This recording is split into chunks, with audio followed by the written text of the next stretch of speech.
Na seção Eu Estou Só, começa a aparecer uma ideia que mais uma vez nos leva a artigos posteriores do Winnicott, nos quais ele fala sobre esse núcleo incomunicável, essa ideia de um estágio do eu sou. Esse estágio começa sempre muito paranoide, sempre muito vulnerável, evidentemente, porque essas primeiras distinções elas se dão graças ao ódio, não é? Graças a uma distinção que está dizendo eu existo separadamente de você, né? Eu tenho que constituir os meus primeiros objetos não eu, justamente odiando esses objetos, colocando-os para fora ou mantendo-os fora na medida em que eu estou me distinguindo deles. Então essas relações de ódio, elas acabam sendo relações persecutórias também. Nessas relações, o que está em questão é uma certa fragilidade do eu, desde o início aqui desse eu sou.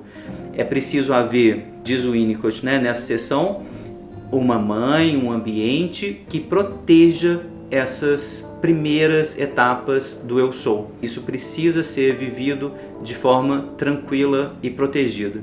Diz o Winnicott aqui no final dessa sessão. Considero, contudo, que estar só é uma decorrência do eu sou, dependente da percepção da criança da existência contínua de uma mãe disponível, cuja consistência torna possível para a criança estar só e ter prazer em estar só, por períodos limitados. Nesse sentido, estou tentando justificar o paradoxo de que a capacidade para estar só se baseia na experiência de estar só na presença de alguém e que, sem uma suficiência dessa experiência, a capacidade de estar só não vai se desenvolver. É um paradoxo. A mãe tem que estar ali de forma presente, contínua e tranquila para que a criança consiga ficar sozinha. Observem aqui que esse eu sou depende de muita coisa também. Essa constituição narcísica em Winnicott, apesar do inatismo que está presente no pensamento dele em vários momentos da obra dele, também tem muito claramente presente na obra dele essa ideia de que nada se constitui automaticamente, tão inato assim.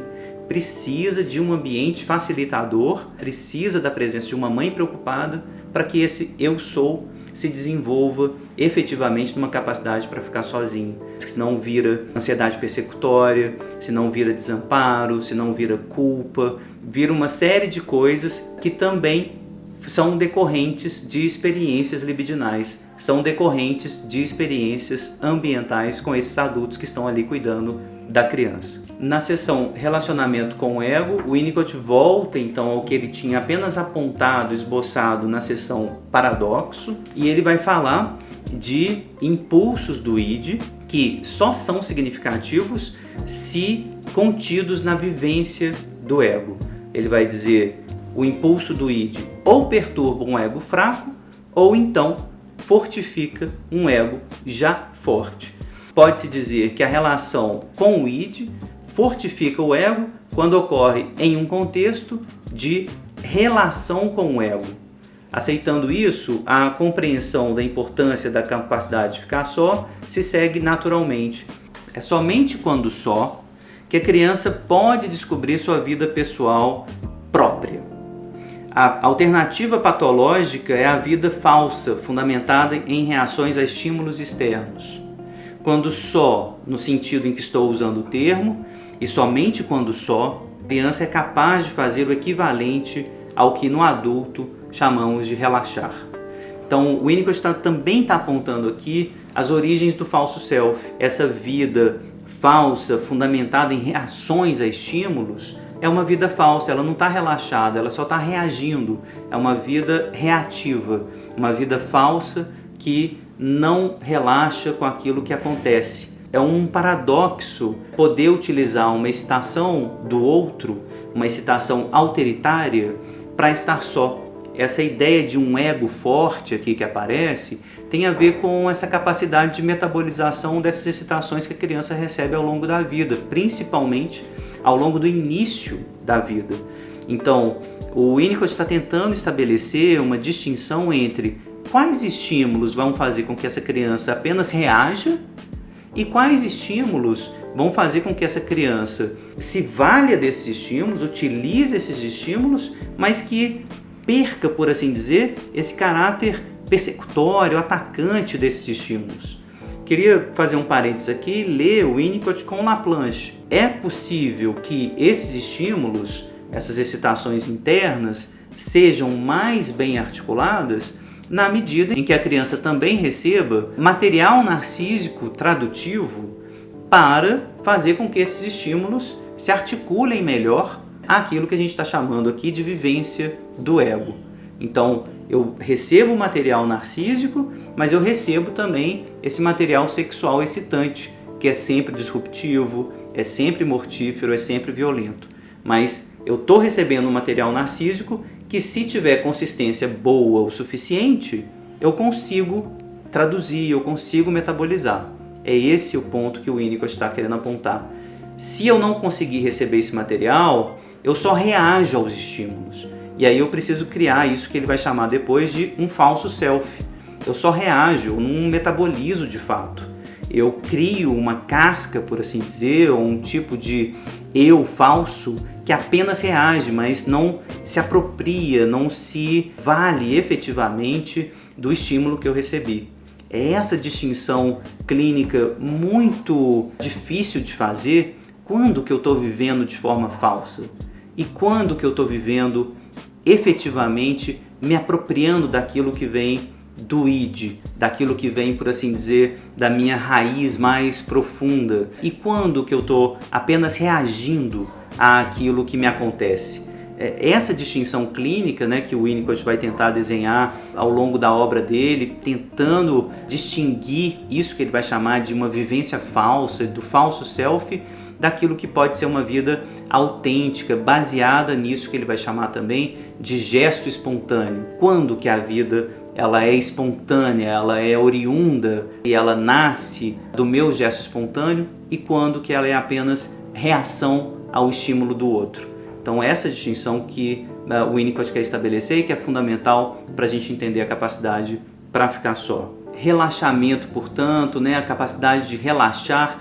A criança tem essa capacidade de se tornar não integrada, de devanear, de estar num estado em que não há orientação, de ser capaz de existir por um momento sem ser nem alguém que reage às contingências externas, nem uma pessoa ativa com uma direção de interesse ou movimento. A cena está armada para uma experiência do id.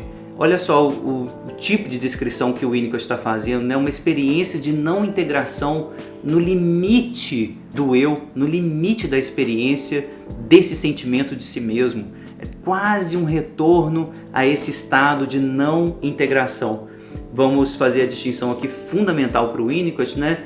De não integração é completamente diferente do estado hiperangustiado, hiperansioso da desintegração. Essa experiência de desintegração, de desamparo, de se partir em pedaços, essa experiência Humpty Dumpty, né, que ele vai retomar em um personagem do Alice no País das Maravilhas, enfim, um personagem importante. Essa experiência de que você pode se despedaçar é totalmente diferente dessa experiência que ele está descrevendo aqui, que é uma experiência de relaxamento, de entrega a uma não integração, quase um desaparecimento da fronteira do eu.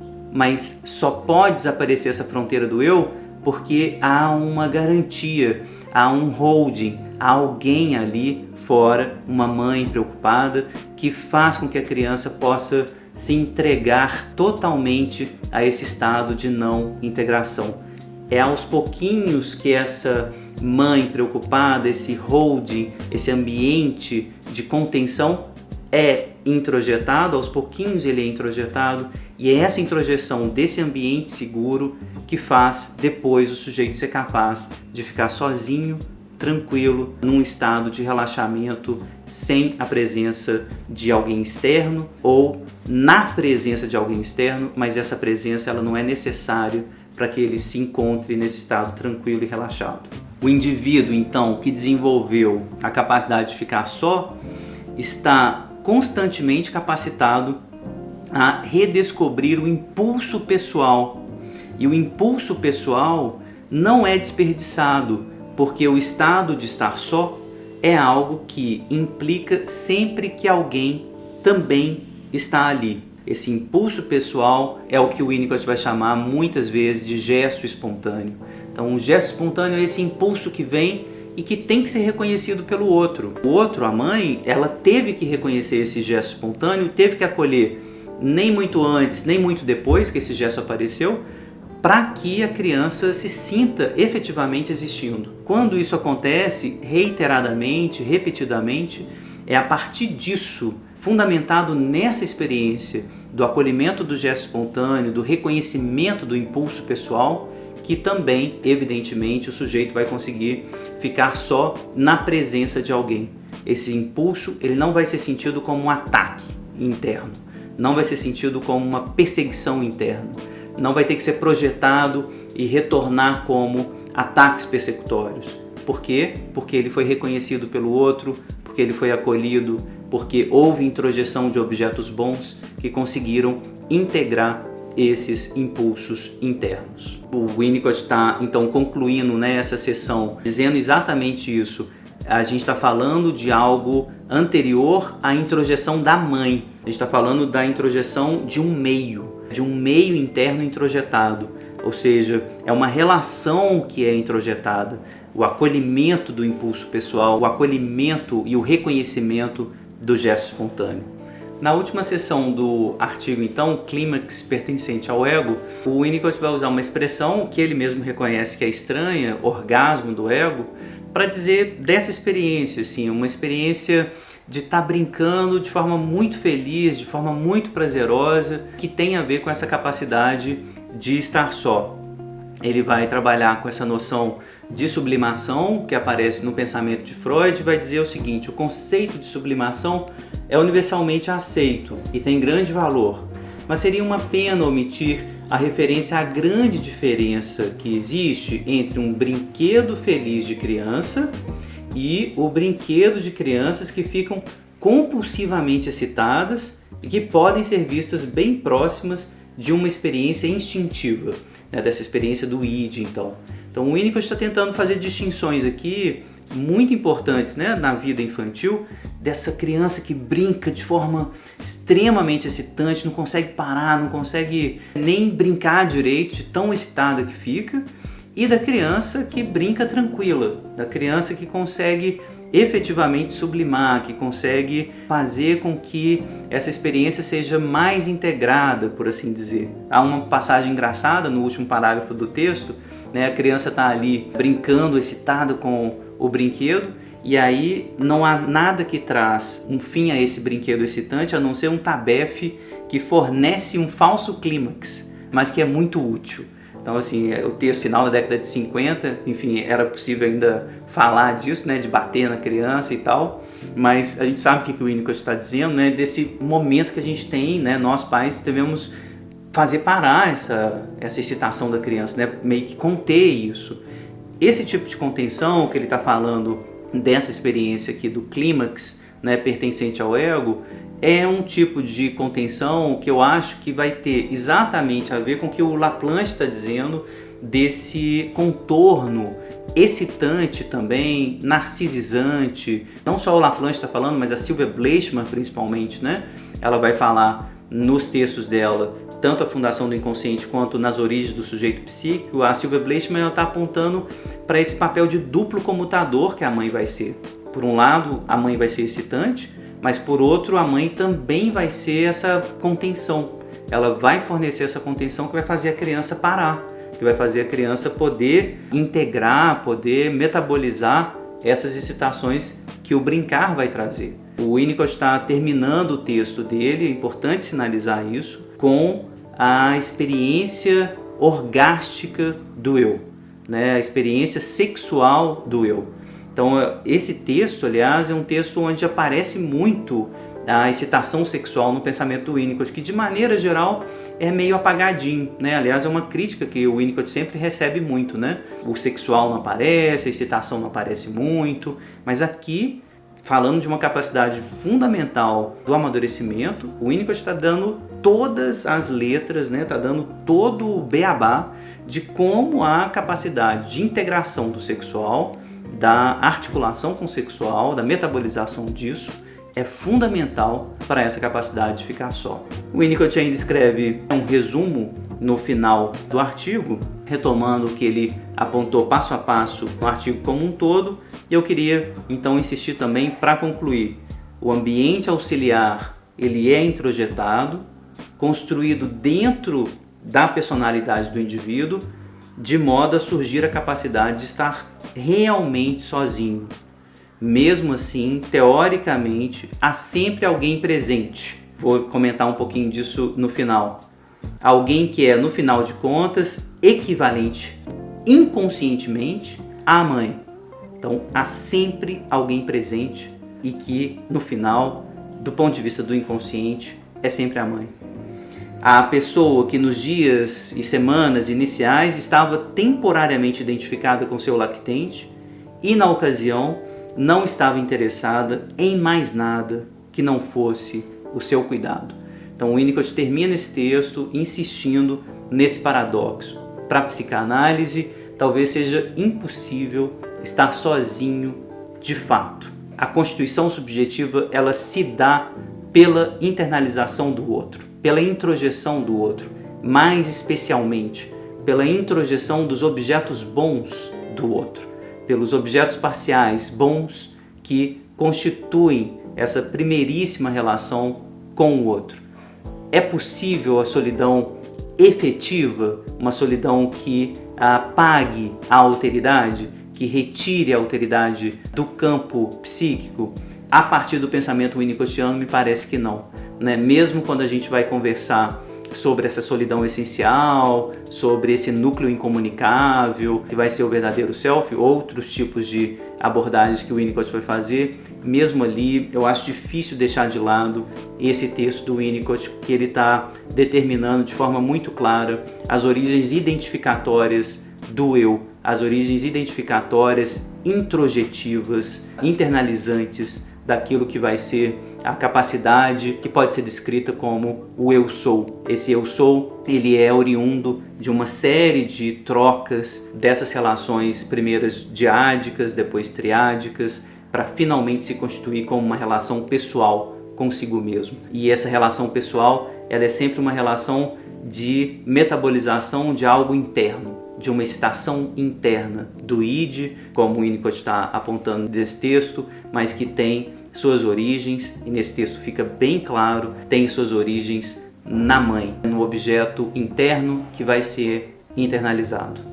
Era essa a minha leitura do texto do Winnicott. Queria ver o que vocês acharam, né, dessa leitura, se concordam com ele, se tem alguma crítica. Lembrando de um clássico, né, do Tom Jobim, da Bossa Nova, é possível ou é impossível ser feliz sozinho? De qual solidão a gente vai falar, né, quando a gente está falando de desamparo, da depressão, da melancolia? Mas de qual solidão também a gente está falando, né, desses estados absolutamente fundamentais, né, de conseguir estar bem consigo mesmo, de estar bem consigo mesmo na presença de alguém, de efetivamente se sentir tranquilo, relaxado na presença de alguém. Enfim, um texto que traz muitas questões. Eu queria saber quais são as questões que esse texto trouxe para vocês que estão vendo. Deixem aí seus comentários.